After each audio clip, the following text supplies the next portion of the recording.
Admiral Thad Allen, the retired Coast Guard commander in overall charge of the operation, declared that the preventer will be taken into custody and become part of the evidence material that's been required by the joint investigation team. His comments reflected another shift in the direction of a tragedy that claimed 11 lives, cost BP executive Tony Hayward his job. BP and its shareholders at least $50 billion, diminished the credibility of President Obama, disrupted fishing and tourism, and threatened the environment around the Gulf states. The preventer, now under close guard and inspection, has almost assumed a criminal dimension. It will form a crucial part of the evidence the U.S. Justice Department is examining to see whether BP or Transocean, owners of the stricken Deepwater Horizon drilling rig, have broken any rules that could result in a successful prosecution. Law enforcement officers were on hand to take charge as soon as the preventer broke surface 500 feet below the seabed.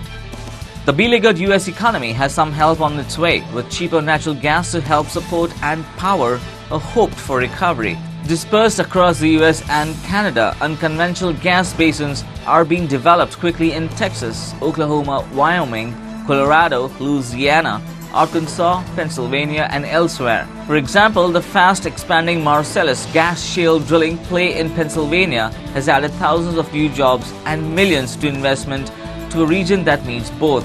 Just 2 days ago, the state's Department of Environmental Protection reported that 195 gas wells were drilled in Pennsylvania's Marcellus shale.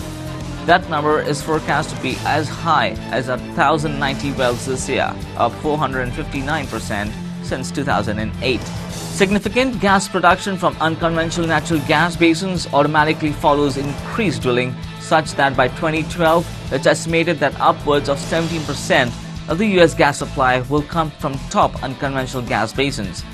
This supply-side growth means cheaper natural gas from a peak wellhead price of $11.32 per thousand cubic feet of natural gas in July 2008.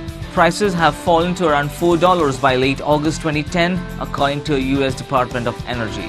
Moving on, New Zealand Oil and Gas Ltd today announces, pursuant to NZSX Listing Rule 7.6.2, the intention to buy back up to 8.5 million shares of its fully paid ordinary shares. The NZOG board is of the view that the current share price is significantly below fair value and does not reflect a reasonable current valuation of the company, even without taking into account the growth of prospects, which the board and management are confident. A buyback of shares at this time is an opportunity to provide a return to shareholders in excess of NZOG's cost of capital. NZOG will continue to maintain a strong balance sheet to fund capital expenditure for ongoing growth initiatives.